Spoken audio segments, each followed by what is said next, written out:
This podcast was recorded live in the Purple Room studio.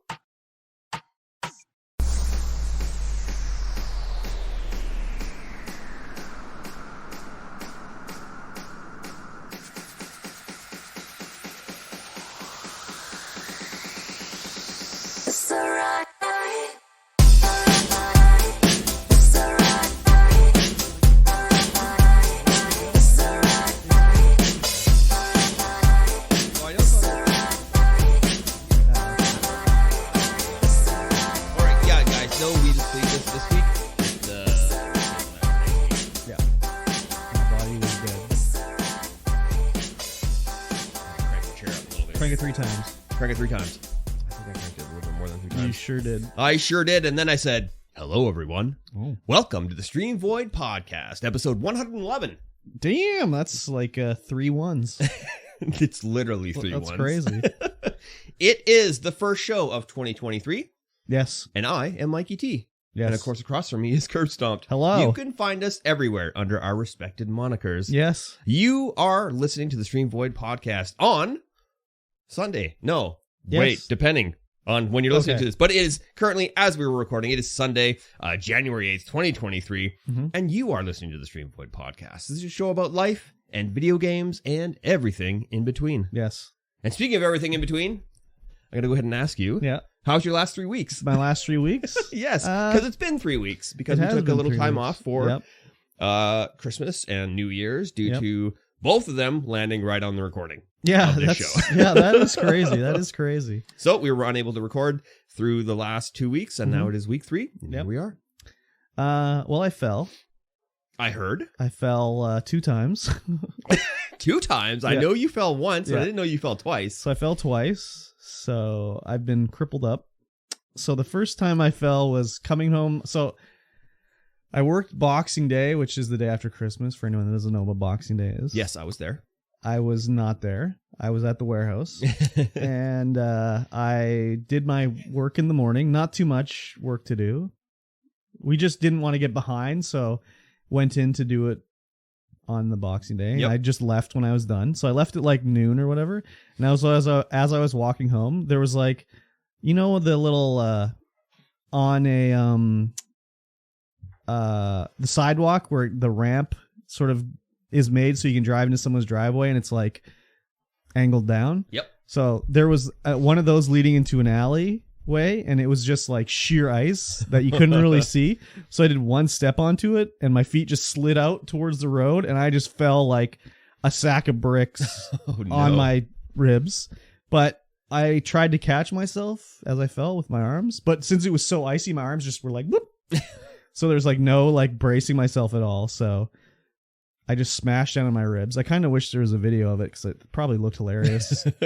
So the weather before Christmas was incredibly cold, like negative 30 cold. Yeah. And today it is 8 degrees out. Yeah, it nice. Will be 8 degrees. It's nice today.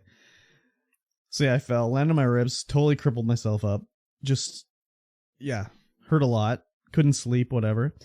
So I thought like, okay, I'll go into work on the day after.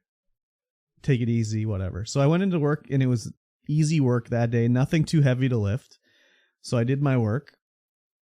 And then my boss was at the warehouse that day and I told him, I'm like, look, I fell. I hurt myself. I'm going to take some days off, whatever, because of my ribs. I can't be lifting stuff. Yeah. Actually, no, that was after, because then I went to work at the store as usual. And I was like, I can't sit in this chair. I have to go home. Like, I'm like, I fell, hurt myself. Like, I'm leaving, right? So then he knew. So then he called me like Friday night and was like, oh, I know you're hurt, but like, could you come in and just move some pallets with a pallet jack? Like, that'll be pretty easy. And I'm like, yeah, that'll be okay. Like, it's pretty simple to use the pallet jack, drive it around, whatever, right? Yeah. So I get there, and then it's like, oh, these skids also weigh like 1,000 pounds each. So I was like, okay, whatever. So I move these pallets around, and I get it done, and I can barely move them. Like I should have been able to move them fine. Like if I wasn't injured, I could move them fine, whatever. So then I was totally screwed up. Yeah. I'm like, I can't even work at the warehouse doing anything. And that was, I forgot in between that.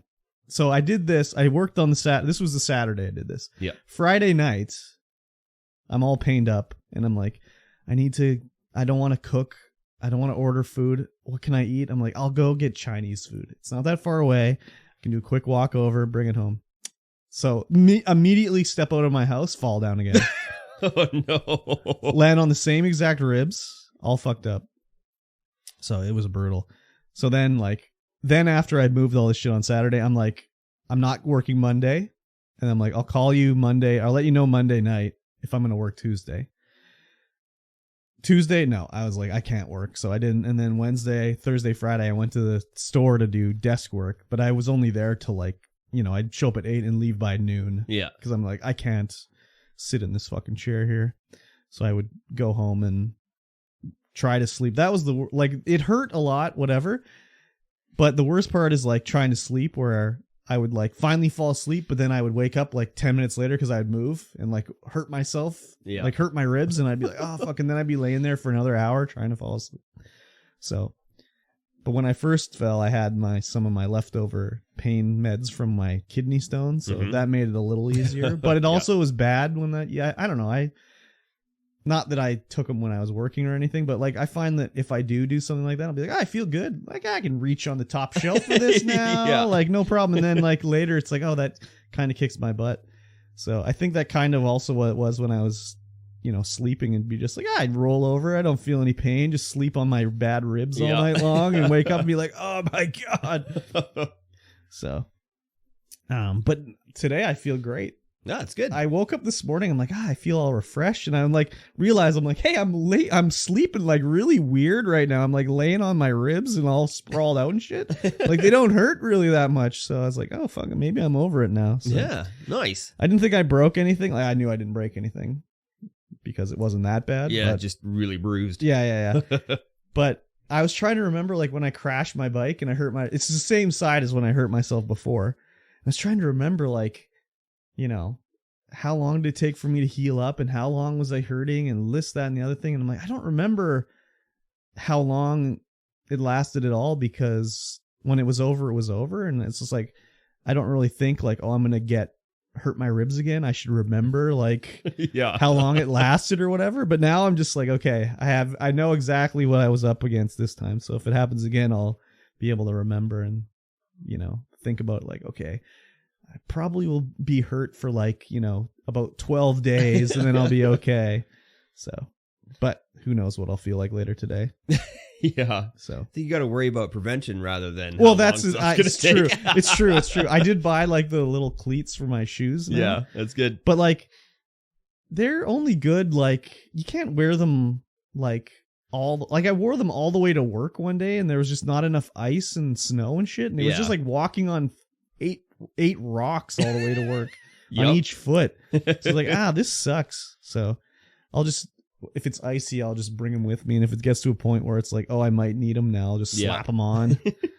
But it sucked wearing them all the way to and from work. So. Yeah, I can imagine. Yeah, so I've got some for when I get out of my truck at work. Yeah. Because the parking lot is usually just a big sheet of ice. Yeah, that's pretty much what I was expecting, but nothing like that. So that is I did fall one other time before that too at work, but I was by the railing, so I kind of grabbed myself. I just hit my knee a little bit. Yeah.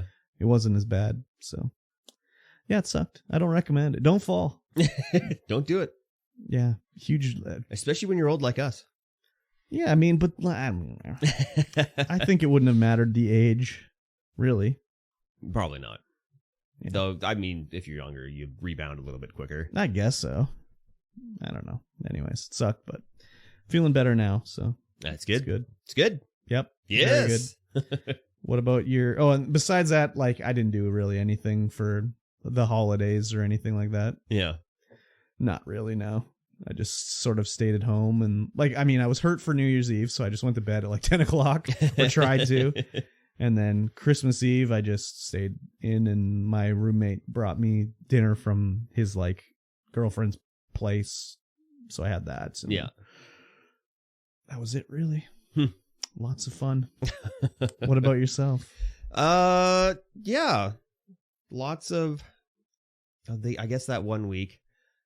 I'm trying to think now, but the week before Christmas was it was a regular length week, and then I had 10 days off. Ooh.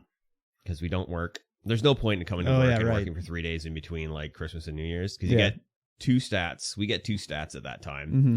So that would have been Monday, Tuesday, and then there's 3 days, and then New Year's. So nobody really worked except for, like, I guess a couple of the office people worked, because I got a couple messages. Yeah.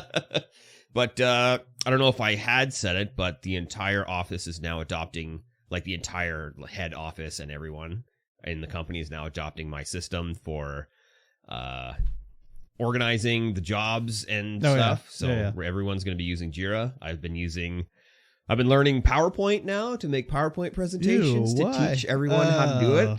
On Wednesday, I've got a big presentation. It's going to be an hour. And I'm going to present Jira, how to use our project within Jira. Oh yeah. And all that kind of stuff. So it's been interesting. Since my project doesn't exist anymore, except for, a couple wrap-up jobs now this year, I have more time to work on these kinds of things. And once this gets fully implemented, then I can shift straight on over to the other project and help out there.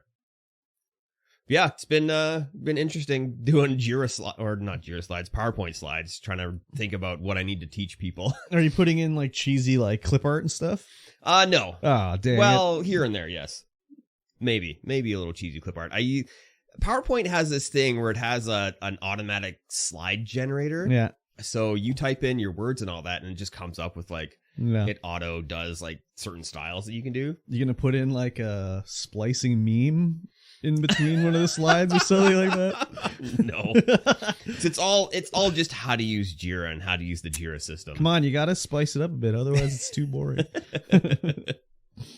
Yeah, maybe we'll see. It's gonna be a long presentation, so hopefully everyone can sit through it and do it. But not everyone's a little bit older that I'm going to be teaching, so they're not really technically inclined. Very good. And they've all come, some of them have come straight from the field and into a manager position, and they're still using spreadsheets and stuff to keep track of everything, which, that was the best way to keep track of everything until the new system comes in. Yeah. And so, that's going to be my next week, is making sure that goes smoothly. And answering all of the questions. Questions, yeah. Because the way in Jira, the way to search is almost its own programming language based on the JQL programming language. Sweet. And so no one's going to be, I'm pretty sure no one's going to be able to pick that up, but a select few. So I'm going to have to be making filters and dashboards and stuff for people. It's going to be fun interesting. Times. Other than that, Christmas. Uh-huh. This is the first year the stars aligned, or last year was the first year the stars aligned, and I was able to do all the families. Wow. Because my wife's grandparents had their dinner on Christmas Eve. Mm-hmm. My father's side of the family had dinner on Christmas Day. And then my mom's side of the family had dinner on Christmas or Boxing Day. Oh, my. So the stars aligned. Triple. We got 3 dinners. 3 turkey. Yeah, it was pretty fun. It's a lot of turkey. That was a lot of turkey. Yeah, man. And then I was supposed to do a New Year's stream and got sick. Yeah. So I was unable to do a New Year's stream. Sad.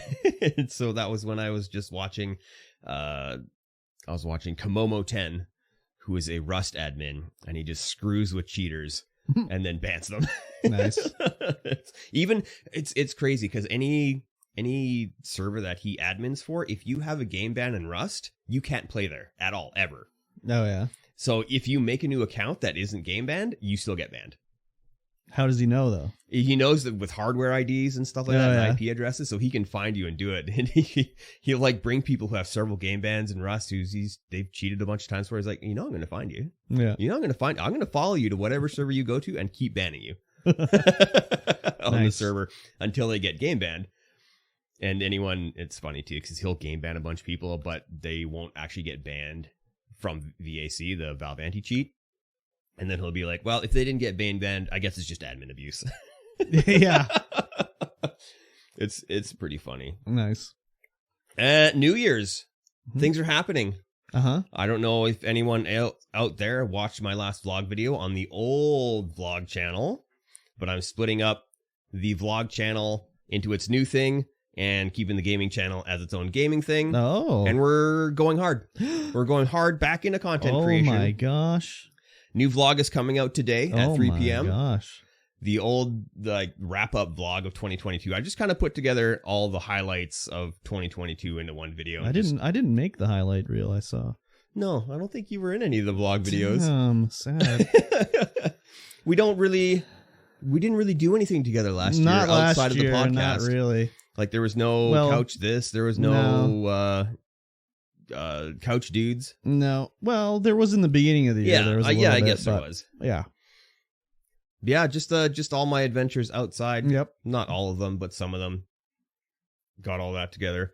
Started using a tracking system called Trello, which is made by the same people who make Jira. Oh, now it all makes sense. And I wanted to have something to keep track of everything I'm doing so that I can stay focused on stuff, but I didn't want it to be Jira. Because too much like work. But Trello is different enough, especially since you can jazz it up with like GIFs and cards and stickers and colors and stuff like that to make it quite a bit different than what I'm using at work. So it makes things easier. It doesn't feel like work, but it helps me keep track of stuff like I'm at work. Mm-hmm. And that's been really good for helping me stay on track with all the things I need to do for these first 8 days of 2023. Yes. Yeah, I got a lot of goals I want to accomplish this year. Mm. If you guys are watching the video or have seen the studio live, you may have noticed, well, you can't actually, now that I'm looking at the video, you can't really see it, but the ceiling is painted black. Oh, I didn't even notice that. What was it before? It was just like a white ceiling. Okay. A popcorn white ceiling, but I pulled all the drywall down and I was like, I'm going to make it cool in here. I'm going to paint it black. Okay. But I think it's too dark in here. And that's why you painted the ceiling black? No, I painted it black for it to be cool. Oh, okay. But I think it's just too dark in here now. Yeah. So one of my main goals this year is going to be to tear everything out of the studio here, paint the ceiling white, put it all back in. Wow. And then I want to get the rest of the studio. So beyond the door, beyond the camera there, outside is where I'm going to put the streaming setup. This is just going to be the podcast room. Oh. Streaming setup's going to be out there. I've already got the VR area all set up. Oh, my. And then the plan, of course, will be to get a couch down here, get a TV up there for doing couch dudes and couch this. Oh, baby. Exciting. Yeah.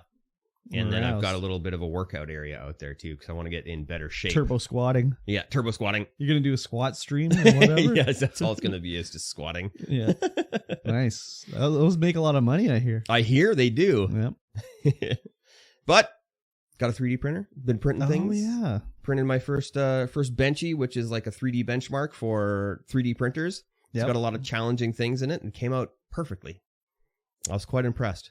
And that was like the first print I ever did. And it was didn't have to make any adjustments. It was super easy. Nice. Got a Creality Ender V3 V3 version 2, something like that. Okay. Can't remember the whole thing. But yeah, I got a unboxing and setup video that should be coming out on Wednesday, hopefully. Oh, depending on how much editing I can get done over the next couple days. Nice. That's my deadline, is Wednesday. I don't know if it's going to happen, but we'll see. Is it on the Trello? It is on the Trello. Well, there you go. Yeah. Sorry, there's a deadline already up. There's no choice. Yeah. Yeah. Gonna get a lot of stuff done. Nice. I played a couple games as well. Oh, really? Over the Christmas break, Fist, Forged in Shadow Torch was free on Epic. Forged in Shadow Torch? Yeah, it's a terrible name. That's it's a terrible name. But I was looking at it, I was like, oh, this looks kind of good. And I was reading the description, and it's a Metroidvania game. Oh. And I love Metroidvania games. Mm-hmm. So, loaded it up, started playing, and it's anthropomorphic characters, and you play a guy with a big fist. Oh, yeah? Yeah. It's like a big robotic fist on his back, because it used to be part of a power armor. And he's going in to rescue his buddy, who the robotic dogs captured. I can't remember what the heck they're called. And it's really good. The controls are tight. It's got all the standard stuff you would want out of a Metroidvania game, with the back and forths, the different power-ups, trying to get into different areas. Lots of upgrades to happen. The combat's tight. Controls are tight. It looks great. It's like a 2.5D kind of graphics. So all 3D, but, you know, on 2D plane. Mm-hmm. It's been super fun. Except I'm at this one part. I'm playing it on my deck, and it plays great on the deck, except this one part where I load into it, and it just crashes. Oh, like nice. This one area I load in and it just crashes. I can't get past it. And it's the place I need to go through. So you bought this on Epic? No, it was free on Epic. Oh, free on Epic. Mm-hmm. Does it use the cloud saves? Hope so. So you can like beat it on the computer and then go back to the Steam Deck? Probably could. Oh, I wonder if it does use cloud saves. I'll have to check it out. Yeah. If I can get past that part and then load it back up on the deck, that'd be good. Though, cloud saves with the deck on Epic don't often work. No, I'm just sure. Just because the way it works. I don't know why. Yeah, I'm not surprised. Yeah, been playing Dome Keeper as well, which I streamed last night. Streamed it last night. What was that last night? It was last night. It was last night. Yeah. Yeah. And I'm gonna make a what is video on that. What is Dome Keeper? Yeah. What is Dome Keeper? Dome Keeper is a roguelike mining and wave combat game. Yep. That's about what Dome Keeper is.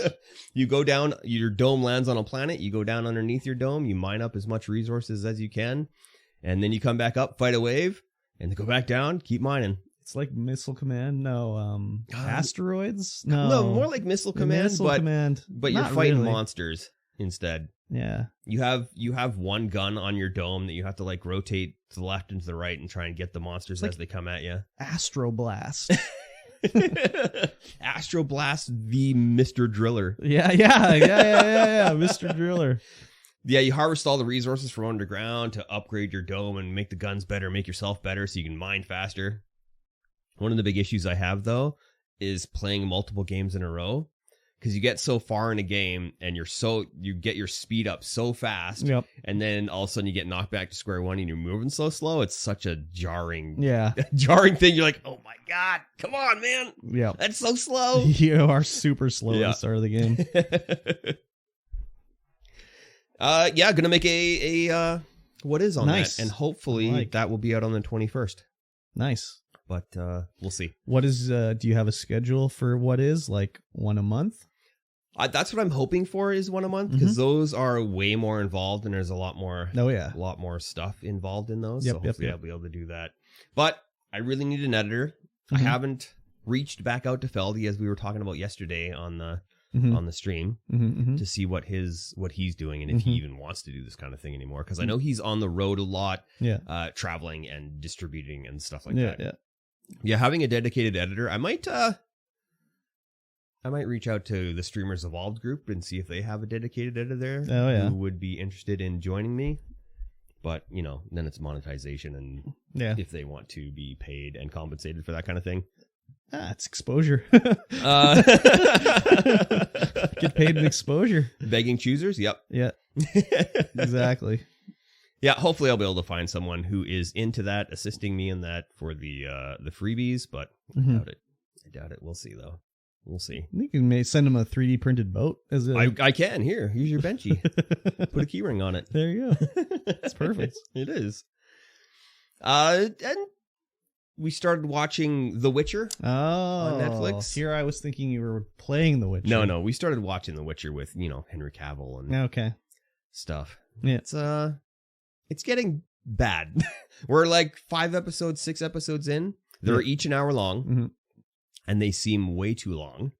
Oh yeah, for what they are.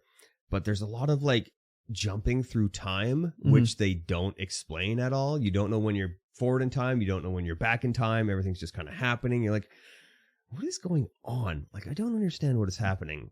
Yeah, I mean, the show is pretty well universally panned. So. Yeah, it started out good. Like we were like, I watched a couple episodes. I'm in.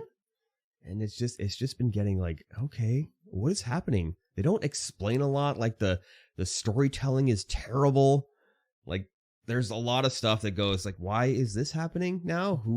You're just suddenly these people and blah, blah, blah. And things are happening and you don't understand why. Yeah. I mean, Witcher's also a little weird because you don't really, I mean, if you've never played the games or read the book or anything, you'd have no idea. Like, oh, everybody hates elves. Like, you wouldn't think, like, usually the elves are like the high and mighty. Like, yeah. In this, they're like the dirty gutter people of the Witcher universe. Yeah, they explain that pretty well, but they don't explain relationships with characters. Oh yeah, you're just supposed to know, like, Geralt knows, like, Triss or whoever. I've watched a few episodes, but yeah, there's a lot of, okay, why is this like this? Yeah. How do you know these people? Like, why are you suddenly like this? Yeah. And it's like, damn. Yeah, I just stopped watching it because I was like, whatever. We'll probably wrap the first season. This last episode was, I'm like, what is happening? Yeah. What is happening? It was like, yeah. We'll probably wrap the first season and then decide from there. Well, I mean, like, have you heard the whole thing with him? Like, Henry Cavill's like, yeah, I'm not going to be the Witcher anymore. I'm leaving the series. They're going to continue on and have someone else be Geralt. Yeah. And it's just, yeah, like, I've heard holy that. Fuck. That's going to be difficult because Henry Cavill plays a really good Geralt. Yeah. And by really good, I mean he's just Batman. Yeah. I don't really like his Geralt voice too much. It's just grovelly Batman voice. I'm not a huge fan of it, but it's whatever. Yeah, it's definitely whatever. I had high hopes for that because The Witcher 3 is such an awesome game. But no, not so much. Yeah, and that was about it for my my 3 weeks. Your media times? My media times, yeah. Nice. Didn't watch too much. Of course, now that we're back to full-time content creation, it's going to be incredibly difficult to do anything else. Yeah. Especially working 8 hours a day. Yes. Exactly. Gonna have to, I don't know, take more caffeine pills. Just drinking straight caffeine right now. Wow, crazy. Yeah, just water with 100% caffeine in it. Nice. Diluted. Nice. Gross. I played not much, being crippled up. Yep. But I went back and I played more Star Wars Fallen Order. Yes, the more recent Star Wars game. Oh yeah, sequel's coming out. I was just like, let me just wrap up the achievements in this game. So I went through and I did all the achievement getting in that game and got them all. It took a couple hours, and there's a few things in that game going back to it like that way to do achievements. It's kind of like, I wish they had like a fast travel feature unlocked at the end game where you could like fast travel between save points and stuff like that. They don't have that. So if you want to go like, oh, I missed this thing, it's like the end of the level. You have to run through the whole level to do it, which on Kashyyyk I had to do 3 times because I missed like 3 things over there. And it was like, oh, I have to go all the way back to where I just was. Oh my God. So that kind of sucked, but I wrapped that up, got all the achievements. That's nice. A great game. I'm looking forward to the sequel. It should be good. And since I was in a Star Wars state of mind, I was like, I should watch the Rise of Skywalker. I've never seen the Skywalker one. Gross. So I was like, I should watch this. And I was like, wow, this movie sucks. I turned it off halfway through. It's so bad. I know. It's so bad. Like, the things that happen in that movie, like, there'll be spoilers here, obviously, but like, all of a sudden, like, Palpatine is there. Yeah. And they explain it. They're like, how did Palpatine get back? This is literally, they explain it by like, what's his name? Poe is just like, somehow Palpatine returned. That's it. That's it. Palpatine came back. The end. And then it's like, oh, they got to find the Jedi, like, not the Jedi, the Sith, like, compass to find out how to get to Exegol, like the planet they're hiding out on. So they have this magical knife that they found that has an inscription in Sith telling the coordinates of where they have to go to get this thing. But C-3PO, it's against his protocol to translate Sith. He can't do it. But they can get like a droid hacker to like make him do it. So they do that and like gives him coordinates to a moon of Endor.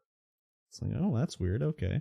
So they go there and it's the crashed Death Star on Endor that the coordinates are pointing to. It's like, oh, that's weird that they would engrave that onto a knife, but okay. And then it's like, oh, it's on the crashed Endor. That's even weirder. And then it's like, oh, Rey just holds up the knife because there's like these weird cuts in it. She holds it up and it lines up to the like outline of the crashed Death Star with a little arm pointing down. She's like, oh, that's where it is right there. And I was like, they made this knife where they have to stand at this specific spot to point where this thing is. Like, what the fuck is this? On the crashed Death Star. On the crashed Death Star. That is...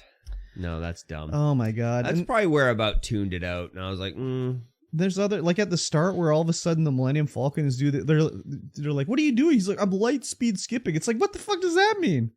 It's like he just turns on the hyperdrive and then turns it off. And it's like, oh shit, we're flying around on the surface of a planet in between buildings. Good thing we didn't like come out of hyperspace into a building. Oh, that's really lucky that we didn't.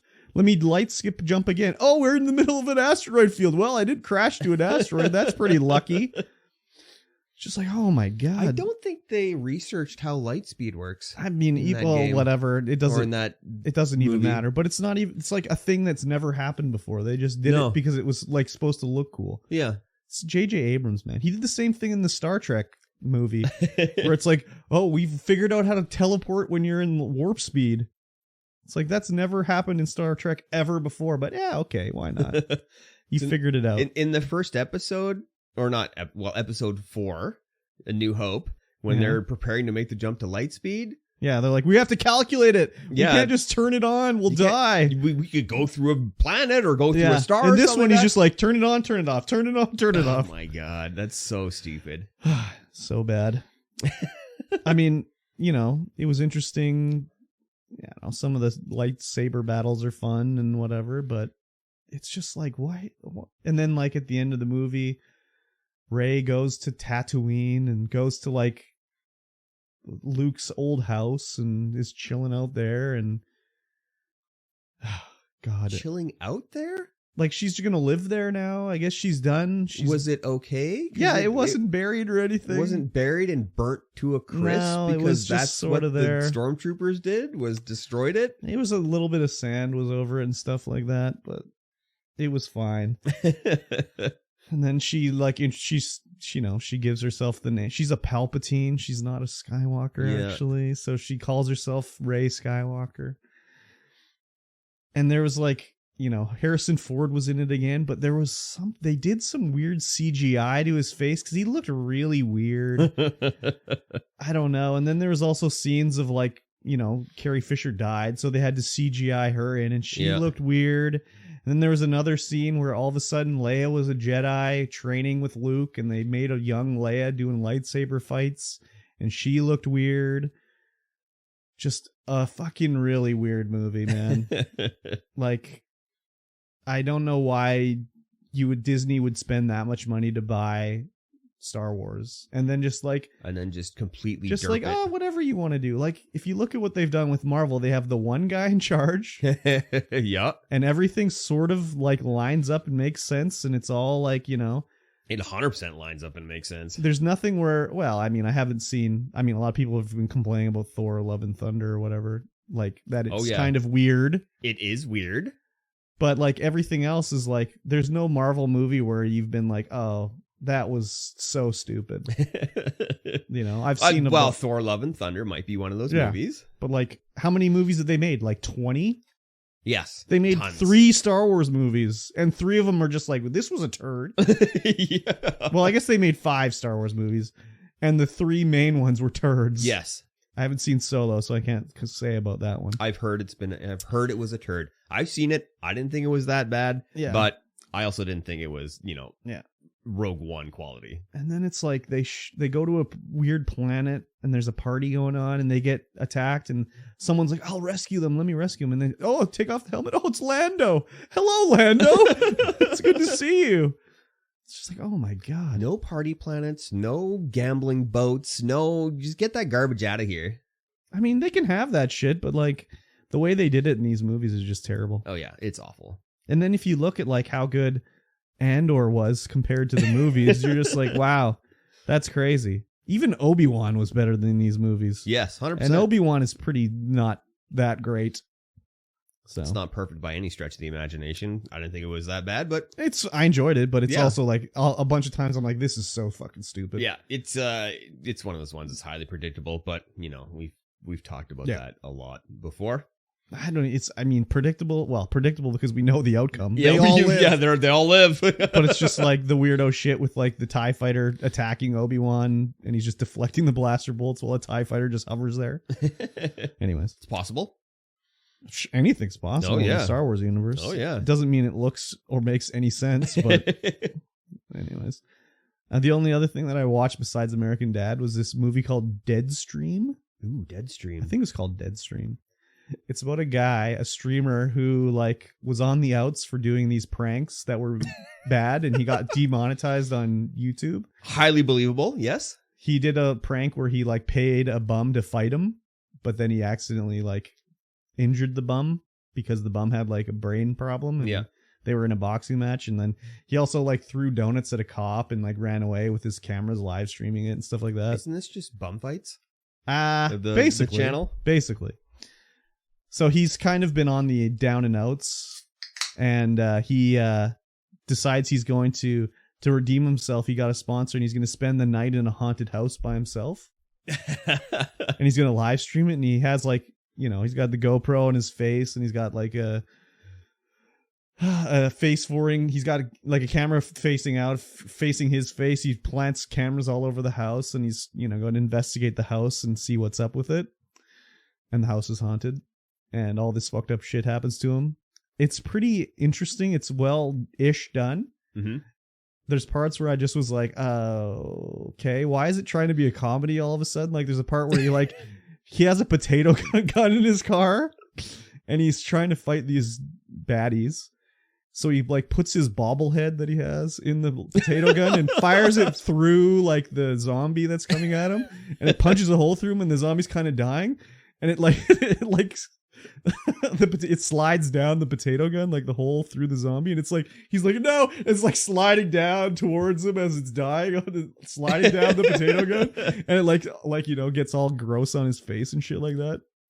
And I was like, okay, this scene is funny, but like it's not sort of going with the tone of the movie. Yeah, it's kind of coming out of nowhere. So, but it's an interesting movie. I would say like you should check it out maybe, but it's not that good. It's like an independent movie basically. The effects are pretty interesting, but it's just more of a gimmick thing. So he has like the most successful live stream of all time though. When he's getting murdered in this ghost house, he has like 6 million viewers. So it was interesting. I liked it, but nice. It was So other than that, I haven't played or watched much, but did some Elden Ring, fight some bosses. I beat them.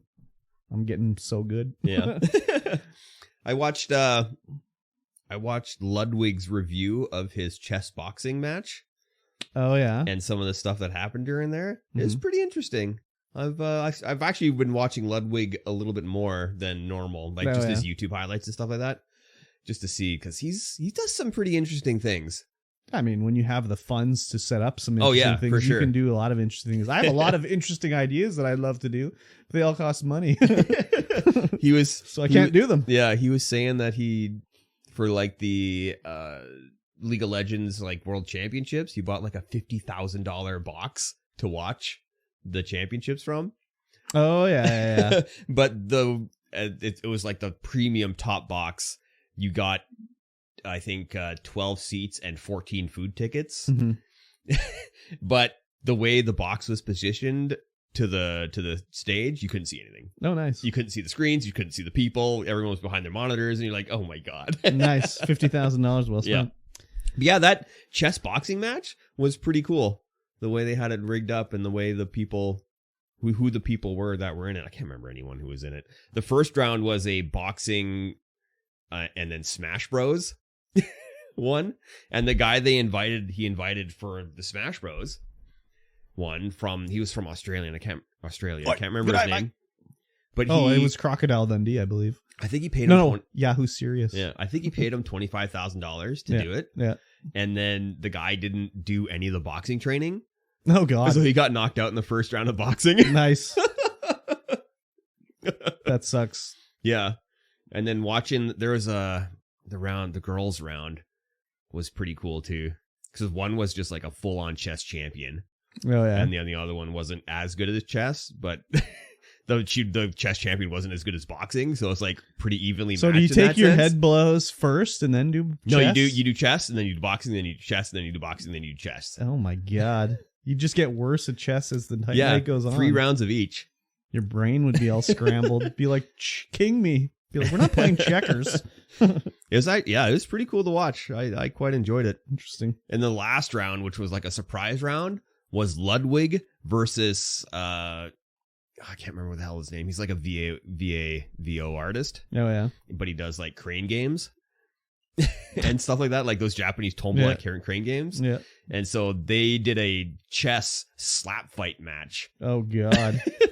And Ludwig was like, it was funny too because he was pulling his slaps.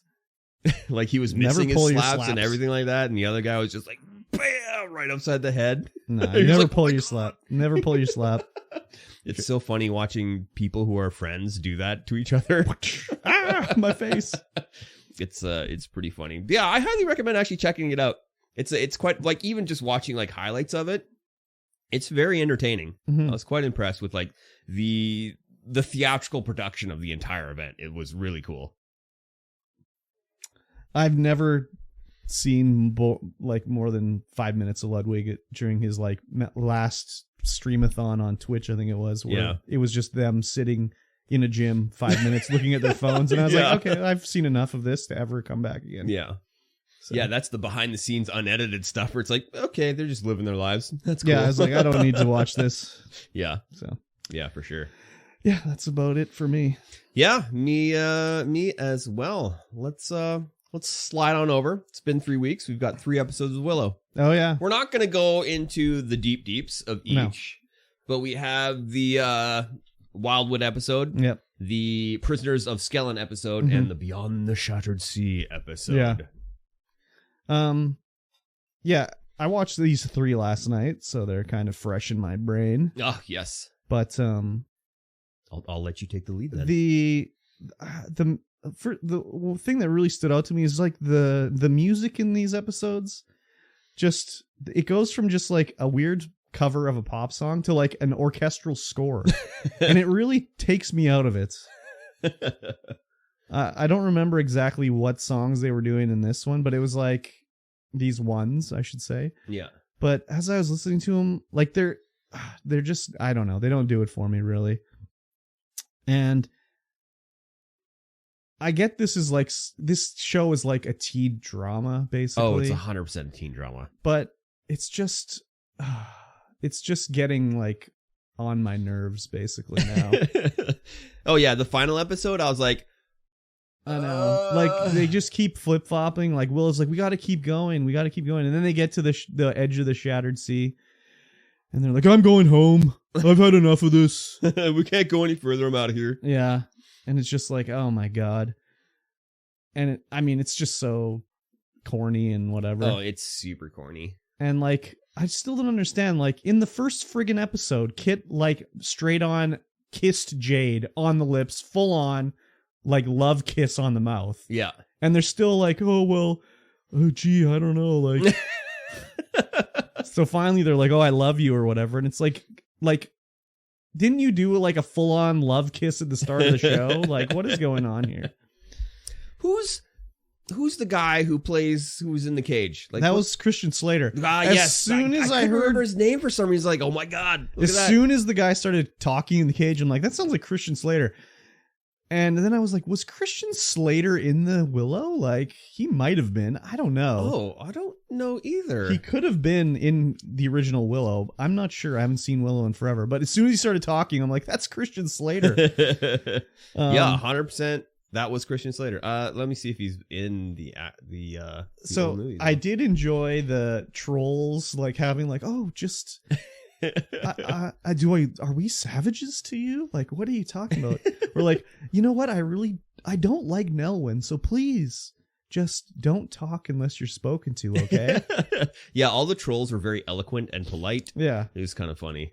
So I enjoyed that. But yeah, Christian Slater in the cage. They introduced him just to die, basically. I mean, I guess maybe he'll live later, but it was a lot of like teen angst, like, oh, my dad didn't like me as much as he liked this other girl, Laura Dannon. Laura Dannon. Yeah.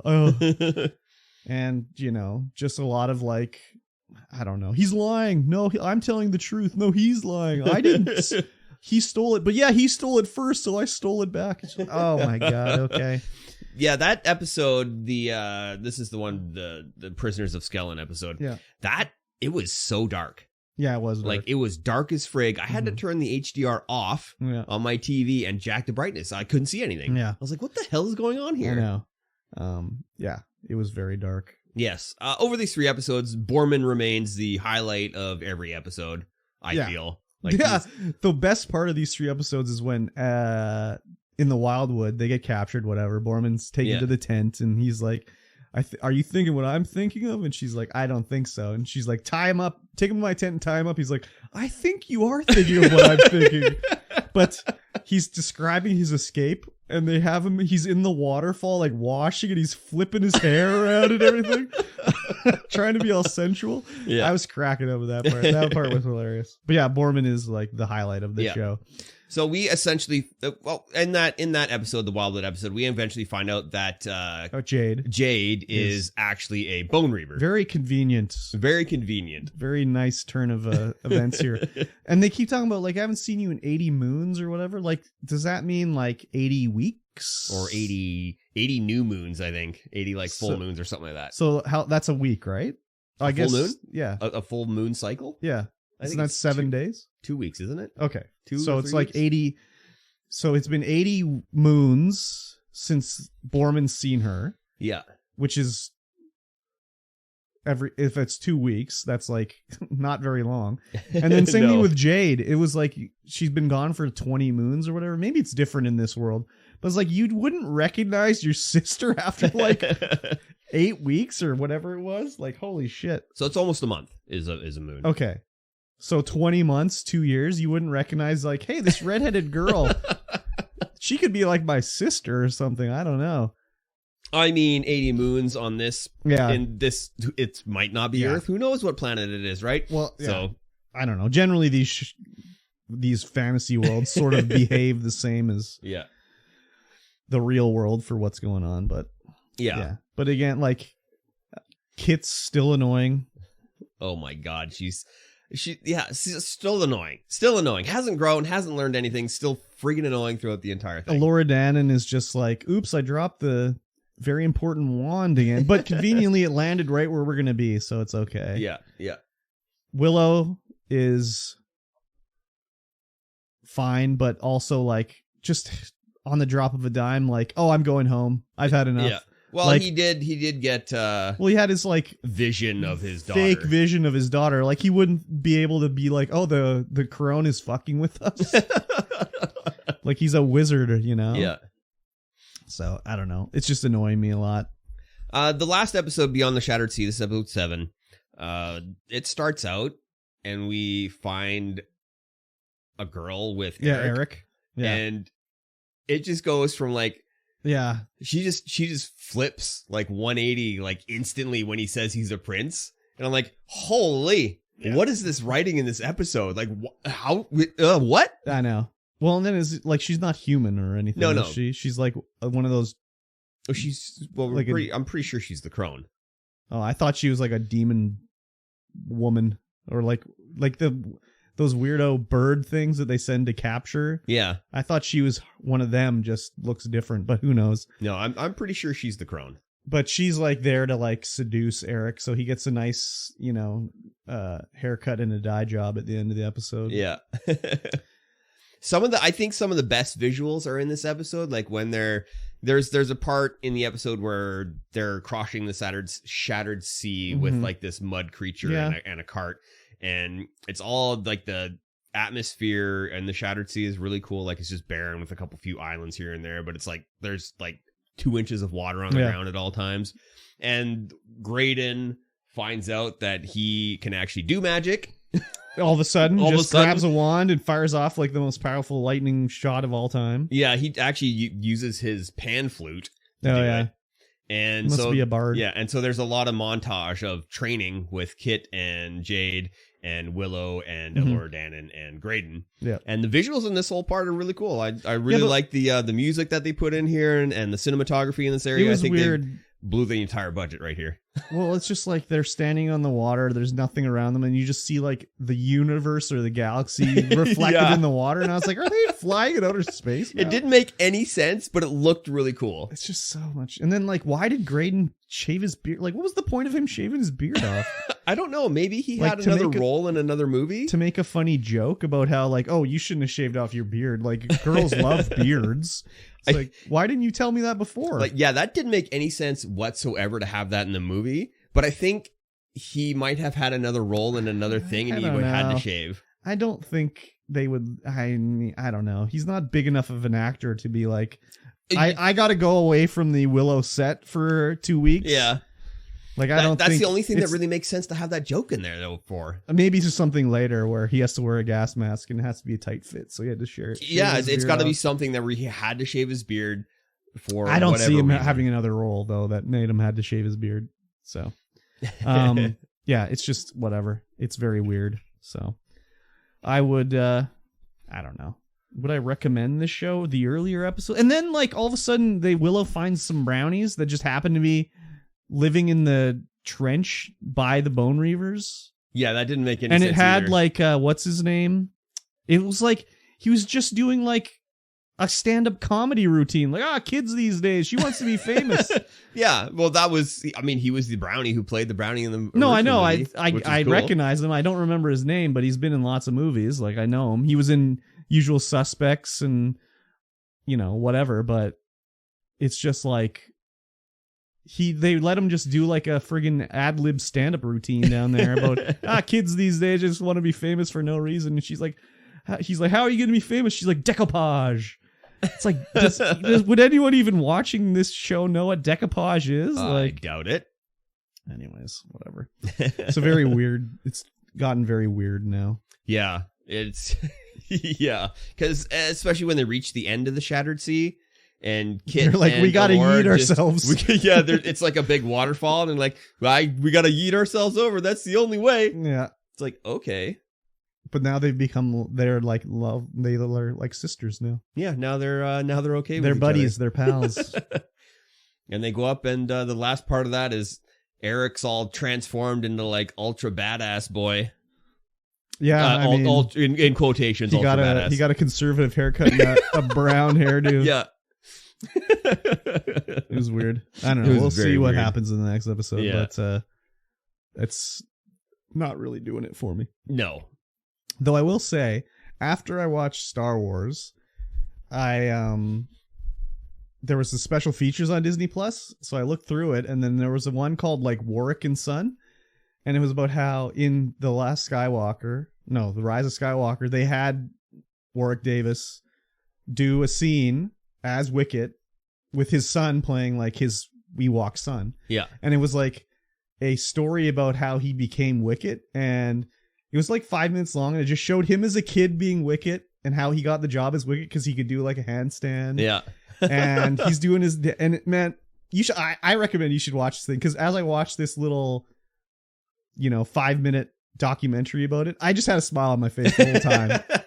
It was just so good. Yeah, that sounds great. Yeah, I think I will watch that. Totally check it out. And then I had to watch Willow.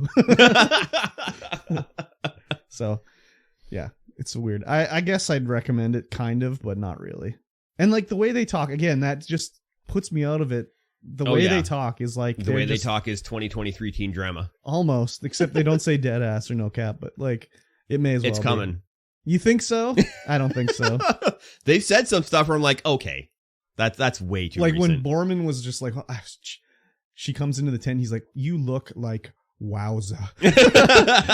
I just was like, oh my god, this fucking show.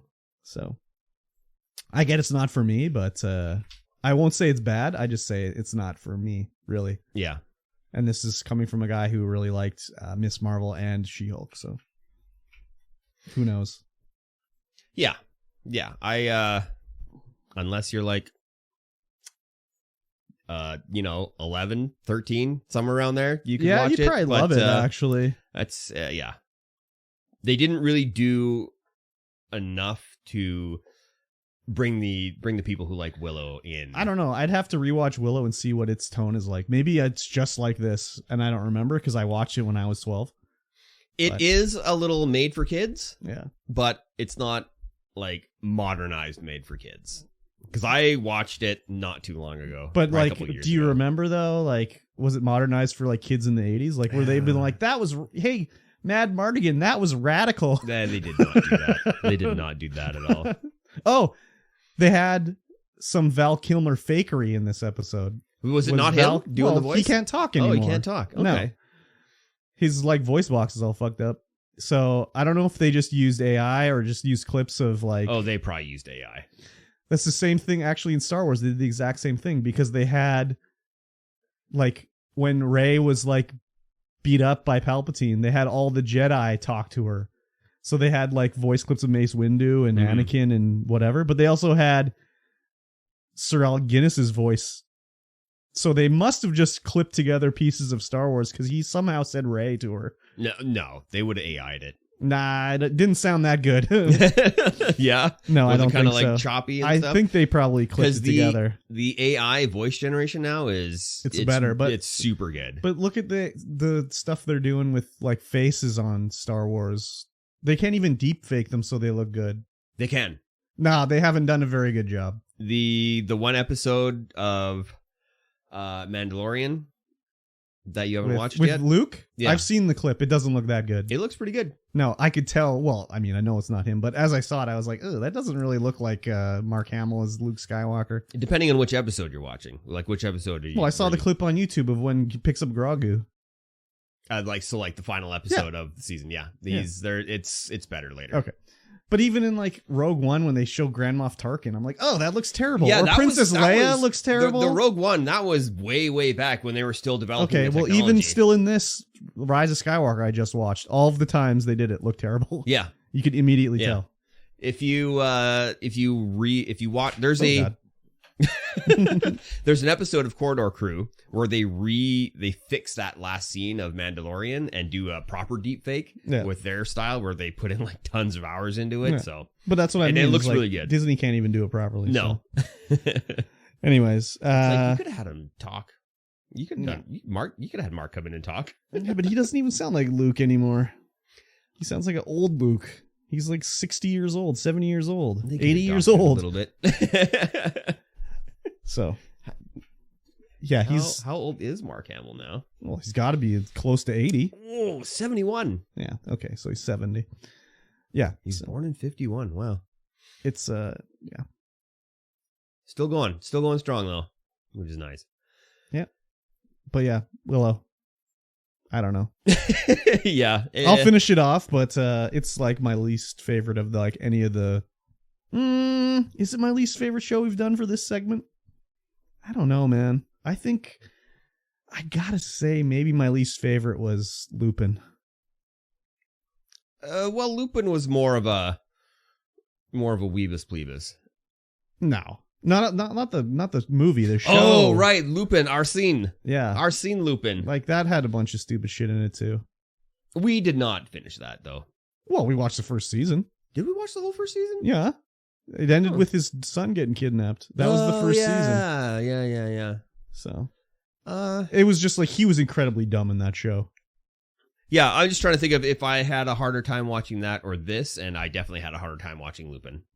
Yeah, where Lupin was like a struggle to get through, whereas Willow isn't a struggle. I can get no, through it's not a struggle. It's just like, wow, this is silly. Why would you do this? Yeah, exactly. Yeah, but still entertaining to watch. Yeah. Anyways, Willow. Hopefully the next episode's the last one. Yeah, I think it will be. I don't know, dude. I think it's going to be 12 episodes, so there's probably 3 more. You think so? It feels like it's wrapping up. Well, what are they wrapping up? Like the next episode they're is at Immemorial City. Yeah, but only 2 of them are. So Eric is going to convince Jade or Laura Dan and Kit to become bad guys. And then the Willow and everybody else is going to have to come and appeal to their goodness in the next 2 episodes. Hey, or it could just be Kit and Danon start the Rumble, and then everyone else joins in. No. And then Finn. No. No, I don't think so. So, who knows? But we'll see anyways.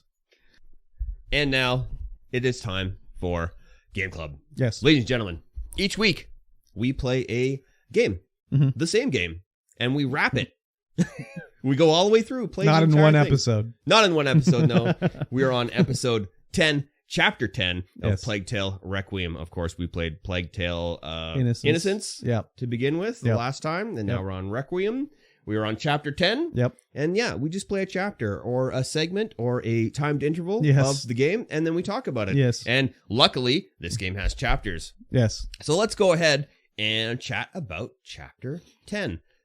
So, as we talked about last podcast, my game, my game CPU cooler had died. Right. Yeah.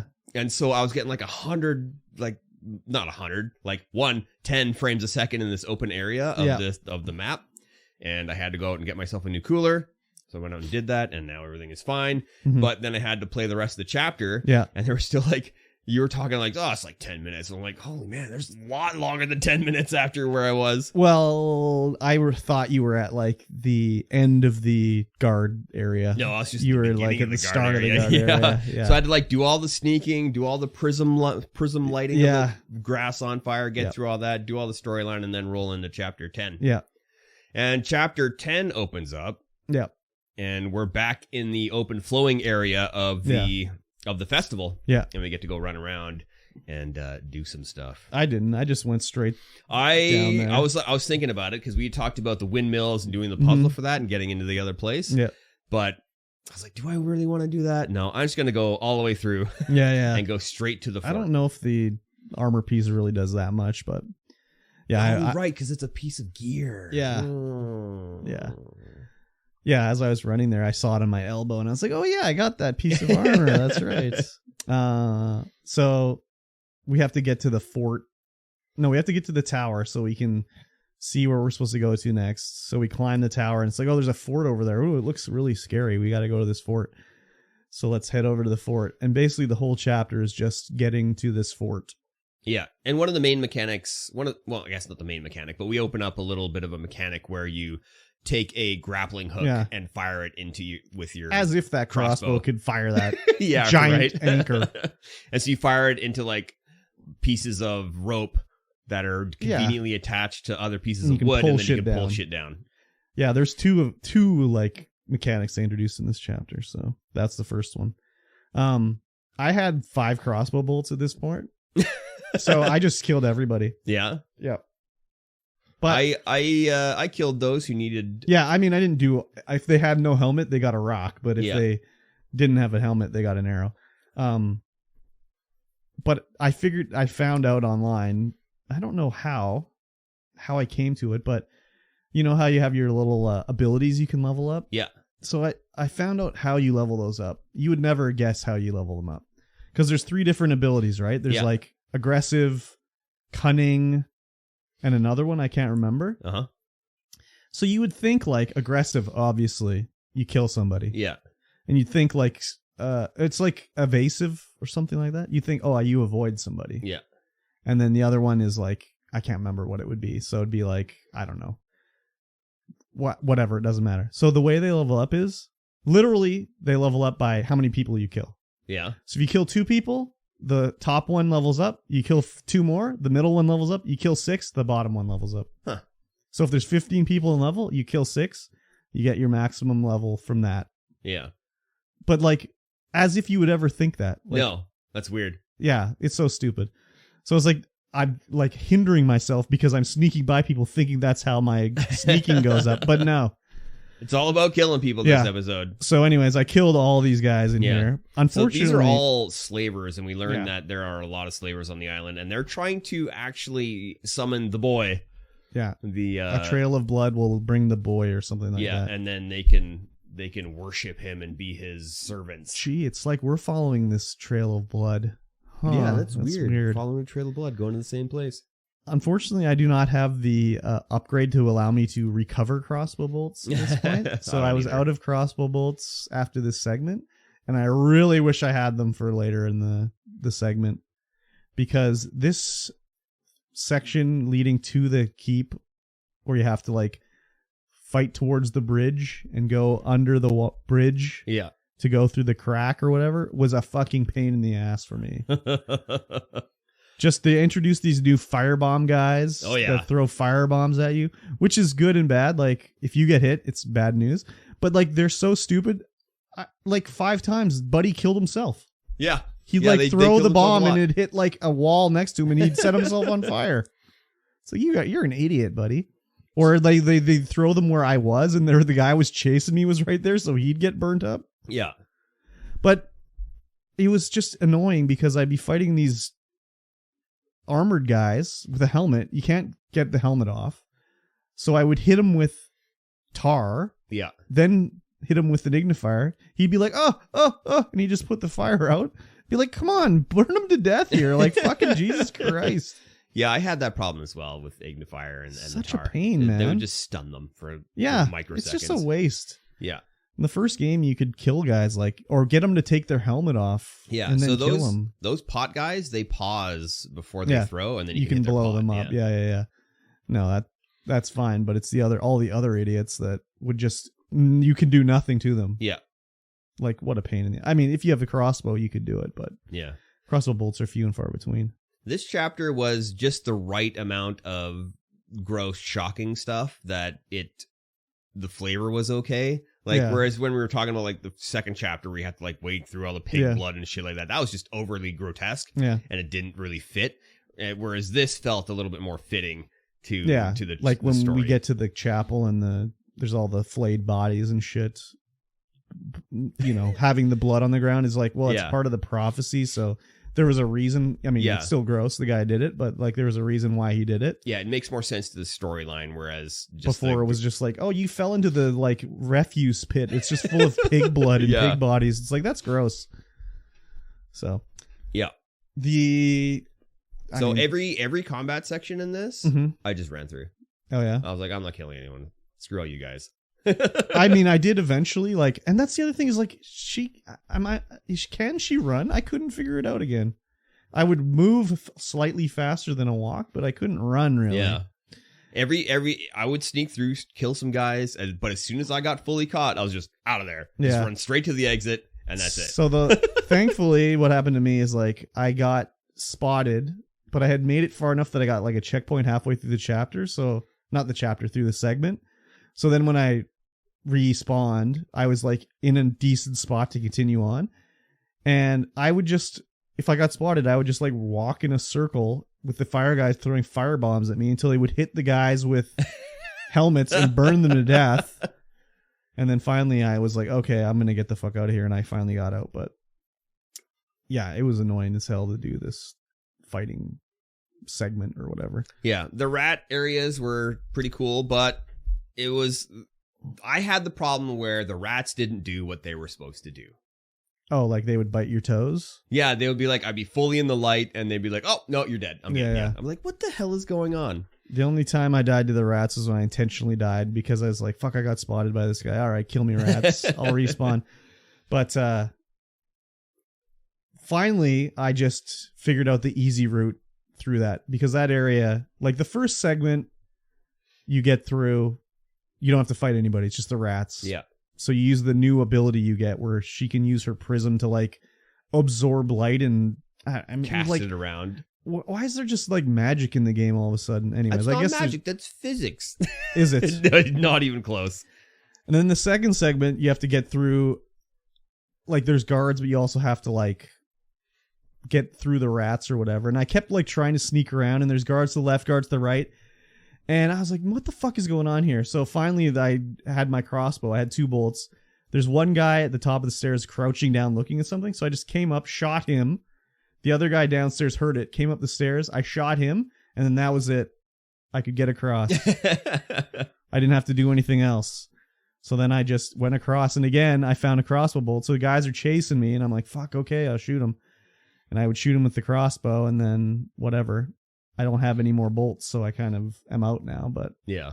But in the next segment, you know, we go into the temple, and they have the, like, you know, the fresco of, like, the chosen child and his protector. And I guess we find out that they were torturing. They took back in the day. Maybe this is where they took the child's protector and killed her. I don't know. I don't even know what's going on. Yeah, in this I'm pretty sure story. they took the child's protector back to this area and chained her up there and tortured her. Yeah, because she did not want to, or he, I don't know. I think it was a she. It was did a not she. want to give up the child. Yeah. To all these medical experiments and stuff that they were putting him through, the alchemical experiments. Yeah. So then we figure this out. We go upstairs, and then this guy, what is his name? Marco? I don't even remember his name. Yeah, I can't remember his name. He like catches us and he's like, "Oh, you see what I did for you? Like I killed all these people for you. Don't you like it? We can be, we can take over the world. You don't need helpers. You need servants, and we'll help you and whatever." And then we have a whole battle where we have to fight these guys off while Hugo's whining. Sophia kills. Yeah. What's his face? So they hide out, and all these guards are coming, and there's infinitely spawning crossbow bolts, which is good. Yes. And she's like, Hugo's like, "Let me go, I can help. And Sylvia's like, no, you gotta, and you have to kill all these guards, and he just keeps whining, "Let me go, let me do it, let me go." And I'm like, fuck, is he ever, like, what's the deal here? Is he ever gonna do anything, or what is gonna happen here? So finally I kill enough of the guys, and then Hugo's like, I'm gonna kill everybody. So he comes out and he just goes like hard with the rats and like destroys the whole area. Yeah. And then we can escape on a boat. Yeah. At the beginning of this chapter, when we first meet the slavers, Hugo loses it a little bit and kills them all with rats. And this is the first time that Sophia sees this and is like, okay, that's a little bit to take in there. Let me you should have process this a little bit. You should have let me know that he was a rat murdering machine. Yeah. And then when you're going through, sneaking through, and before you get to the rats, there's this little scene where Amicia walks into a room and some guard punches her out, and Sophia jumps on him and kills him, which repays her blood debt to Amicia. Yeah, but she does it again too. Yeah, she does it again. So at this time, because Sophia's really only with them to repay Amicia's blood debt, and she's done that, but she continues to go with them. Yeah, which is interesting. But in that room, there's a portcullis which has to get raised, and then Amicia and Hugo go down behind a cart full of bodies that the slavers are killing to get those bodies out of there to, keep getting the rats summoned. And this cutscene was so bad, like with there's a bunch of slaves pulling the cart, and a bunch of slaves back in the cart all dead, a bunch of guards, but everyone was clipping through each other, and I was like, what the hell is happening? There was one slave guy that was like standing next to the guard, and I was like, that's a little weird, but everything else was okay. Yeah. But there was one slave pulling the cart that was in the cart. Just fully in the cart. No, it was not that bad for me, but I'm playing on Xbox, not PC, so yeah, anyways, I was not a huge fan of this chapter. I'm not a huge fan of this game, actually. The first one was so much better than this game, in my opinion. Yeah, that is also my opinion so far. This one has just so much fighting. It kind of sucks, because like after last chapter and the chapter before, it was kind of turning a corner where I was like, okay, this is more like what I'm thinking of here. Yeah. So this chapter kind of like, it's just, they took all the like the ability you had in the first game to like defend yourself and just removed it. Like, why can't I not? Why did all of a sudden the guards figure out like, oh, if I get hit in the head, I don't have to take my helmet off. I can just stay with the helmet on. It's just a pain in the ass. You used to be able to get guys' helmets off with the alchemical stuff. So this is just in the first game they designed the levels better, so you could, it still would be challenging if you got a guy to remove his helmet. Whereas this one, it's like they couldn't figure out how to do it, so they just were like, no, they just won't be able to do that anymore. Yeah, and the whole 2 hits before you're dead thing, it makes it so you can just play fast and loose. Like you don't have to fight anyone. You can just run through everyone and be like, just go to the door where they can't get through. Yeah. It makes it not as frantic and makes it less challenging, I think. Yeah, like that. A bunch of times where I got hit by a guard, knocked down, would walk away for like 10 seconds and get hit, knocked down again. Yeah. Get up, walk away, and it just happened like 5 times in a row. Yeah. And I'm pretty sure that's why they put that in, was because they had made the combat harder with all the guys with their helmets, all the guys with their shields, where you can't do anything against them. Yeah. It's just a pain. Yes. Unfortunate. It is unfortunate. So 6 more chapters, I think. Yeah. So I'm curious as to see like what's going to happen with the end, because the end of the first one was unreal, crazy, just absolutely bananas. Yeah. Whereas this one, I don't know if they're going to be able to build to that. Yeah. Who knows? I was hoping that this whole thing with the guy, with the main slaver guy, was going to be way better than it was. I was like, okay, we can do this. Yeah, okay, this yeah, is I gonna figured be we were going to fight him or something, but no, we had to fight generic guards again. Yeah, and it all led up to a really, really bad end fight for the chapter. Lame chapter. Yeah, very anticlimactic, I think, on this chapter. Yeah. But I guess we'll see in 6 more chapters to see if it's actually what happens. Once I get the ability to recover crossbow bolts, who knows? Maybe my mind will change on it. But right now, like, it's just a pain. So, who knows? Yeah. You know it's not a pain? No. Patreon.com/StreamVoidPod. You can get in there. You can support this stream and this podcast for just $1 a month. And that'll give you access to all of the bonus content, the pre-show content, the post-show content, which I rolled into one giant wavy boy. Wow. Yes. You're going to get access to this podcast today, the day we are recording, which is Sunday, instead of Wednesday when it comes out on the podcatchers. Yes. And then you'll get access to our bonus content, which we need to film some more bonus content. Yes. And we will. I'm going to make a deadline. Put it in Trello. Oh, my God. Okay. And we'll get our potted meat taste test going. I'm ready. Yes. Yeah, just $1 a month. You get access to all these bonus content, features, and stuff like that. And you get to be, thanked by us at some point. Yes. At some point. But yes, let's talk about the news. Okay. New YouTube policies are demonetizing more game content. Oh. This sounds pretty bad, but it's actually just there are demonetizing like violence in video games more broadly. Mm-hmm. Not really anything else in the video games. And these policies are also affecting or applying to creator backlogs. So if you've played a violent game in the past and you're making money off of it, you might not be making money off of it anymore. Yeah. They didn't really go into detail in this article about what kind of violence and how violent and ultra gore it has to be for that to happen. But they are saying that violence is being demonetized. Yeah, there's some other stuff too. Apparently, like if your video has a swear word in the first 15 seconds or something like that now too, it will be demonetized. Yeah.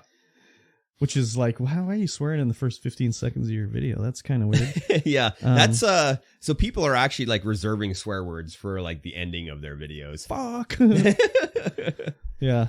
I mean, it sucks, but whatever. Yeah, it's turning less into YouTube. It's not YouTube now, it's UsTube. UsTube, yeah. It's MyTube. They've been going that way for a while now. Oh yeah, for sure. You know, removing the dislikes from videos publicly so you can't see them. And this, I don't know.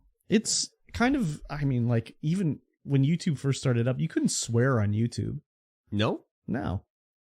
There was no swearing on YouTube. Huh. Everything was edited that way. There was no like curse words allowed or anything like that. I didn't know that. Yeah, I remember way back in the day. And like you couldn't have a video longer than 10 minutes, I think, like something like that. So there's like a lot of changes, but I mean, it's like a, company owned by Google. Yeah. They're like an advertising company. Yeah, they got to keep it advertiser friendly. They're doing it because that's what advertisers want. That's why they got rid of the dislike totals. Yeah. Well, because like when an advertiser has their video disliked 30,000 times, doesn't look too good. No, I guess not. It's not even like it's an advertisement. It's like the companies that buy advertising. It's like EA is like, we have like the most downvoted video of all time on YouTube. Like that doesn't look too good for them to want to buy more advertising on your platform. So yeah, I guess that makes sense. That's why they did that sort of stuff. So it sucks, but I don't get paid by YouTube, so it doesn't affect me at all. Not yet. They need to change it so it's easier to get monetized. Lower the threshold. I don't know, 4,000 hours? That seems like a lot of watched hours. That is a lot of watched hours. Maybe 1,000. Like on YouTube, not YouTube, Twitch, like if you calculate how many watched hours you need to get affiliate on there, it's like nothing. Yeah. Like what do you need? It's like 48. Three viewers? Three average viewers? 3 average viewers? With like 70, I don't even remember. It's like nothing. I think it's like 7 days a month. Yeah. 3 average viewers, 7 streams in a month. Yeah. It's not even time based. Yeah, it's but even like, if you did the math on it, it's like, like 40 hours of watch time. Yeah, and you could just have streamed for an hour on those days. It's crazy. So, whatever. Yes. They just don't want to pay more money to more people. No, and I mean, that's their prerogative, really. Yeah, I guess so, but I don't know. It'd be nice if there was some other like alternative to YouTube if they didn't have a monopoly on like video. Go to streaming. Vimeo. Who uses Vimeo? or can't even. Yeah, name fair another. point. I can't even name one. Can't even fair name point. another one. Yeah, so I guess TikTok maybe. Like they could probably. Yeah, but they're not long form. Yeah, but they could do it. They could do it, but the whole thing about TikTok is that it is short form, so yeah, people are more inclined to do short form content, I think now. Yeah, but they could do an alternative to YouTube if they wanted to. Yeah, they could. They could. That would. I think it would lose its charm, though.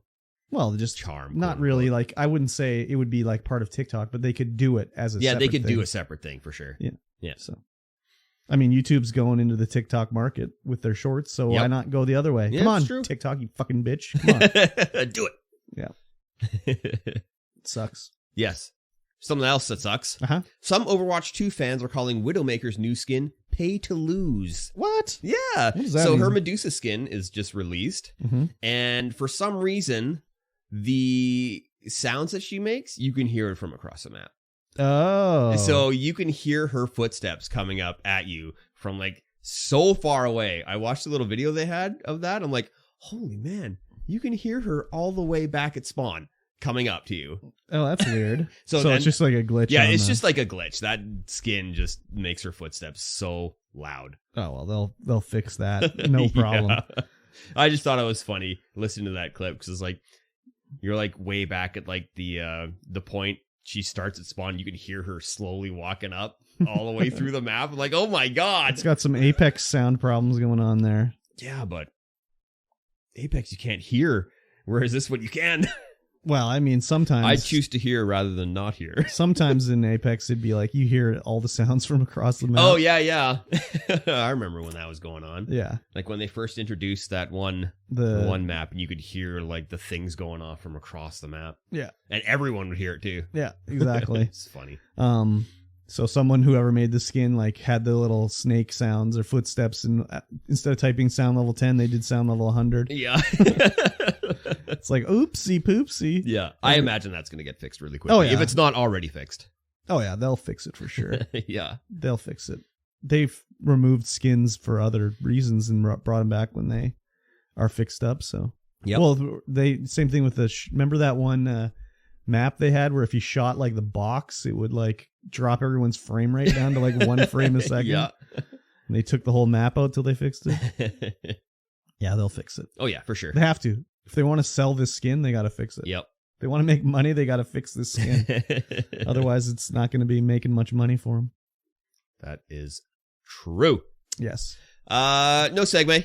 Okay. Mounting your PS5 vertically might lead to catastrophic failure from liquid metal leakage. What? So, Sony has done this thing where they have, instead of thermal paste, it's like a liquid metal that attaches that does the thermal transference to the heatsink from the CPU. I've actually seen people delid their PS5s and like see the liquid metal. It's pretty cool. It's actually just like a liquid metal. Looks like a mercury. Yeah. But it's not. Oh. And so one repair shop was repairing a PS5 and they found that the liquid metal from that CPU had leaked into the motherboard and caused it to short out. Oh. And this is the only time anyone's ever heard of that happening. So that's probably like a 1 in a million fault. But they're all like, oh my God, mounting your PS5 vertically is going to screw it up. And I'm pretty sure everyone's freaking out. I have mine vertical the whole time. It's never been on its side. No, and why would it be? Because it takes up its footprint when it's on its side is gigantic. I know. You might as well put like an old VHS recorder down basically. there or VHS player. Exactly. It's essentially the same size. Yeah. So I wonder if I should lay mine down. I mean, I guess there's only been one thing. Yeah, there's been one report, and yeah, but he probably dropped his PlayStation 2. Probably dropped it, dislodged the heat sink, which made it leak. I never knew that they used liquid metal. Yeah, I never knew there was a different liquid metal than mercury. Yeah, it's probably some amalgamation of stuff. I actually watched DIY Perks make a PS5 Slim by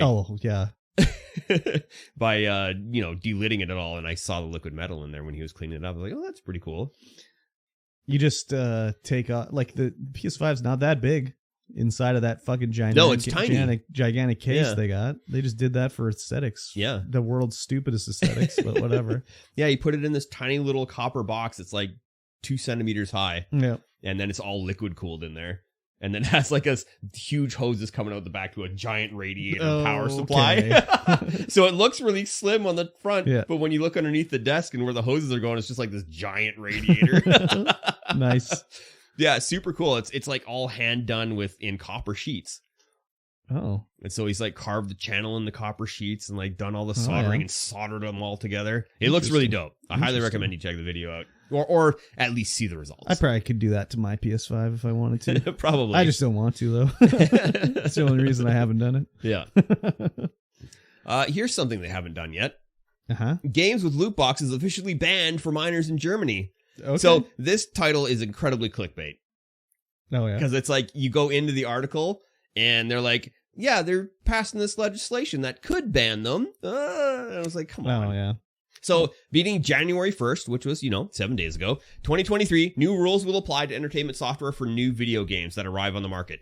In the future, in addition to content relevant to the protection of minors, the presence of loot boxes will result in the game receiving a stricter rating to indicate it's not suitable for children. So, is it paid loot boxes or just loot boxes in general? I think it's just loot boxes in general. Because I don't mind if it's just free. Yeah. Like, that doesn't really... Like... I don't know, man. Is a coin block in Mario Brothers a loot box? It sure is. Because But you don't have to pay for it. But if I don't jump fast enough, I don't get as many coins. That's true. So is that a loot box? That's actually random. It's actually not. There's a set amount of coins you can get, and it's always like set by the frame. Oh yeah. But you know what I'm saying, anyways. Yes, I do know what you're saying. Yeah. If they're free, I don't see it being that big of a deal. It is kind of gambling for kids, but if you can earn them in the game and you don't have to, there's no paying of real money, then I don't see why you would need to stop kids from playing them. But yeah, if it's paid, that's a little different. So one Canadian YouTuber I started watching, Dangerously Funny, I think he's Canadian. Okay. It sounds like he's Canadian. He's been playing a lot of Roblox.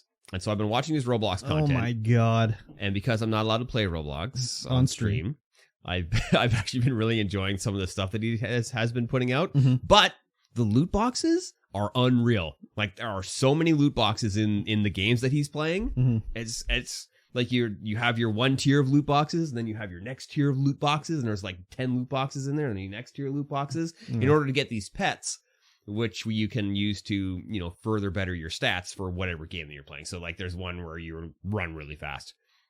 And that's all it is like you go into the field, you run as fast as you can throughout the thing and get as far as you can, as fast as you can. And then you go back and you get loot boxes with little pets that increase your running skill. Yeah. And there are so many loot boxes in these games that you can pay with real money Roblox to buy. Well, that's because there's no oversight in Roblox. It's like, you make a game, that's cool. We give you the tools, you do whatever the fuck you want. Yeah. So there's no one looking out for it. Yeah. Surprised they haven't cracked down on that, but they make a lot of money from it. So that's probably why they're not doing it. Yeah. But by crackdown, I mean actual Roblox company, not government oversight. Yeah, for sure. God damn, that game sucks. It's crazy. Yeah. It's crazy. Yeah, Roblox overall is pretty bad. Yeah, agreed. for more than just that. So, yeah, we'll see what happens. This is Germany only. I know a lot of the EU countries are passing this kind of legislation. Where I think it's already like that in like I don't know where it is, Denmark or Sweden or something like that. Yeah. I remember talking about that last year where they had in Apex you can't get any loot boxes. So Buddy has like a bunch of different what are they called? The relics, or what do they call them? They're little heirlooms. The heirlooms. He has like a whole bunch of them because he just saves all his like whatever it is, crafting materials, and just buys the heirlooms because there's no way to get them otherwise.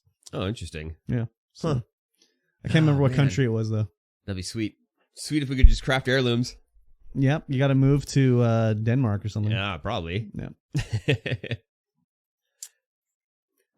Next up, System Shock remake. Oh. System Shock remake got a release date. You must be excited for this one.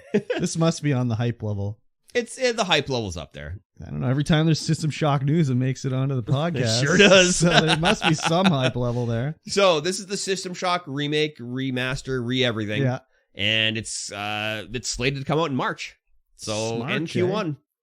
Wow. And she's going to be there. And I'm definitely going to pick it up. And I'm definitely going to pencil it into Trello to see if I can find time to play it. I'll have to do a what is on it. Yeah. I'll have to do a what is. That's going to go straight into my ideas board. Oh my God, he's doing it right now. Live. No, I'm not actually doing it live. Damn it. Sorry, everybody. Yeah, it's exciting because a lot of people were like, well, this game's never coming out, blah, blah, blah. They took our money and got out of here. Does this one have chapters? Yes, it'll have chapters. Oh. Because it'll have levels. Oh, really? Yeah. Okay. I've never played System Shock, ever. No? No. I watched a review of it from Grimbeard. Yep. The goth gamer. Yep. And it didn't look too good. I gotta say. It's for the original. It's pretty old. It's very old. It's DOS based. Yeah. The first one. So I might be interested in a remake. Yeah. I played System Shock in the DOS release in this very house. Oh my. When it first came out. Good God. That's 100 years ago. Yeah, I know. It's crazy. It was a good time. So March 2023. Yep. Just pencil it in your streaming schedule. Yep, I'll have to do it.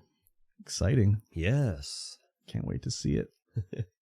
All right. Cyberpunk 2077 lawsuit settles for $1.85 million. Okay. So a federal judge in California has given the go-ahead for a settlement in the Cyberpunk 2077 lawsuit investors brought against publisher CD Projekt Red following the rocky launch of the futuristic RPG game. So against investors? So what, shareholders? Yeah, the shareholders and investors brought this lawsuit against them because they were like, hey, it didn't go well. Give us our money. Okay. Is that the way you invest in a company? If it doesn't meet your market expectation, you can sue them? I guess. That's weird. I mean, they... I'm sure it's more like it's based off of the CG Projekt Red's claims of what the game was going to be like. It could be. Which was not delivered upon at all, so... Yeah. So, CD Projekt Red will pay $1.85 million USD to the group of investors, but will not be required to admit to any of the specified charges in the lawsuit. Okay, it's one of those ones. Yeah. It's one of those ones. I mean, we didn't do anything. It's like, well, just give them a little money just to shut them up. We will pay, but we don't agree with the findings. Yeah. Yeah, it's probably because they said, oh, it's going to be like, the game is going to be like this, and then it was like released in such a poor state that you could sue. But it's just like, yeah, if it's just because it was, investment gone bad, it's like, that's part of the risk of investing. Yeah. Like, will it go well or will it go bad? Yeah. So, I'm not going to get any of that. Nope. I don't know any CD Projekt Red, so that's too bad. I'll be okay. You'd have got your $5. Yeah, exactly. It's based off of shares or what? There's more than 1.85 million shares, that's for sure. Yeah, I don't know. I don't think it's a class action, so you won't get a good share of it anyway. Oh, well, they turned it around. Like, so now what happens? Like, they can be like, oh, CD Projekt Red can be like, well, the game sold so well. It's like darling of the world. We made tons of money off of it. Now you have to pay us back. It could be. Like, all they had to do was wait. And now it's like golden. Everyone loves it. Yeah, maybe. Oh, well. I don't think it's going to be a Hello Games kind of turnaround, a No Man's Sky anime redemption arc, you know? It's already done, dude. It won like the Labor of Love award from the Steam Awards. Yeah, not a lot of people are happy about that. Well, then they shouldn't have voted that way, I guess. Yeah. Like, it was voted by the people, so it like, was voted by the people. sorry, like, it wasn't like Gabe Newell woke up and was like, yeah, give it to Cyberpunk. Like, it was voted for, so obviously if it came out on top, that's the Labor of Love. Sorry. Yep. Too bad. I know it's too bad that your favorite game didn't win, but oh well. Oh well. I mean, should it have won the Labor of Love? Probably not. Yeah, probably not. If anything, No Man's Sky should have won Labor of Love again. No, it should have been like Labor of Love. No, dude, more like friggin' Project Zomboid or like, I don't even know, RimWorld. Something Dwarf Fortress. It did finally come to Steam. It did finally come out. It's finally 1.0. But yeah, maybe Cyberpunk shouldn't have been in the running. That I could understand being upset about. When did that game come out? Cyberpunk? Yeah. 21? The end of 2020. End of 20. Oh, okay. Yeah. So, I mean, they have spruced it up. Maybe. But like, a little bit. It's not a labor of love. It was, they have to do it. Yeah. They didn't do it because it was a labor of love. It was done because, we fucked up. We better fix our fuck up. Yeah. So. Yeah. Just delay your game. Make it come out when it's ready. It'd be coming out last month. And that's fine. Everyone would have been okay with it, except for the investors, which sued them anyway. Yeah, exactly. Exactly. Okay, next up. Desktop graphics card sales reach lowest point since 2005. They go from the height of heights, 2019 to 2020. Yeah. To the depths of, I don't know, 2005. With crypto mining being on the decline, like bottom of the barrel now, and everyone's got graphics cards burnout from the 30 series launch, I feel like it doesn't help that they finally were like, yes, you can go into a store and buy a 30 series one. Yeah. But now we have the 40 series. It's like, why didn't you just not release the 40 series now? Like, wait another year, make them even better, then release the 40 series. Yeah. Also, the prices are ridiculous. For 40 series? Yeah. Yeah, they're not at MSRP at all. No, they are now, but even the MSRPs are ridiculous. The 40 series? Yeah. No, they're still above MSRP, I think. No, I think scalpers are having trouble selling them now, but even the MSRP is too high. They're way too expensive. I thought it was comparable to the 30 series. They're too high too. In any case, you can get graphics cards right now. You can get CPUs right now. You can build whole new systems right now. Easy. Yeah. Easy. The only thing, I was looking at video cards, the only thing that I wasn't able to find was 3080 Ti's. Couldn't find any. Oh, yeah. I didn't look very hard, though, so. No. I was like, what's a 3080 Ti going for right now? I need an upgrade. Do you? I do, but I'm going to get a used card. The main problem is just that the 30 series was impossible to find. Yeah. And everyone finally was able to buy one. And they're like, no, that's the old and busted. Now I need the new hotness. It's like, dude, it was literally like a year ago where I couldn't even buy a 30 series one. And now you want me to buy a 40 series one? Fuck you. How about that? Well, it's just like the 5000 Ryzen 5000 series. Now we're on the 7000 series. Yeah, but that's a little different though. What came out almost the same time? Yeah, but was there really a thing like I can't buy a Ryzen? It was difficult when the 5000 first came out, but not impossible. No, it wasn't as bad as video cards. Whereas you have to like send from a buddy in the States up here to get one. I did that. I know. It wasn't like that for the CPU. But No. CPU is different too. Yes. It's not the same sexy GPU. No, it's just a chip that gets hidden. Yeah. Whereas your sexy GPU stands out and everyone gets to see it. Yeah. Yeah. Yeah. It's just, anyways. 1080 Ti's though, still $400. Yeah. It's still fine. Yep. Still good. Yep. Gets the job done. Sure does. I need to get something better for the VR machine because it's got my old 1060 in it. And it just doesn't pull its weight when it's trying to drive two 90 hertz displays. No. Flicker my eyeballs. Yeah. Exactly. I need something a little bit more robust in there. Robust. Okay. All right.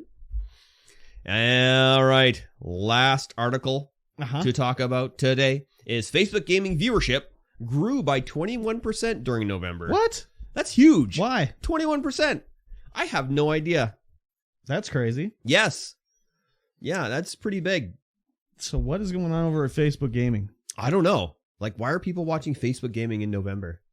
Did they have some sort of event going on that we don't know about? I don't know. It is the only gaming service that saw growth in November. Well, I guess, too, like, it's a little easier to grow on Facebook when it's just like, just embed a fucking gaming stream on everyone's Facebook page. That's true. Just serve it up to them every day. Yeah. So, I mean, that happens to me all the time. Like, one of the streamers I follow, probably Garrett, is an Apex streamer, and his feed just shows up and the video just automatically starts playing. So I'm sure he's getting views off that. Oh, yeah. But I mean, it is by hours watched. So I don't know. Maybe if I leave my Facebook feed open on that thing, it just racks them up. Probably. Well, of course. Artificially inflate them numbers. Of course. That looks good to the advertisers. It sure does. Of course Facebook would count that time. Are you kidding me? Might have to make that switch to Facebook Gaming, I guess. Gross. I don't know, man.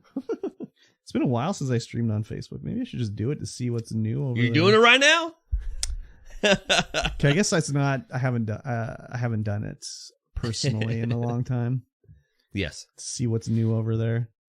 It was always like interesting. Like the analytics and stuff was always way better than on Twitch or even YouTube, I think. Just it has more information and all that stuff. I think it has more information because Facebook literally has more information on all its users than anybody else. Company, so yeah. Yeah, I might have to just do it just to see what's going on. Yeah. Check it out. See what's new over there.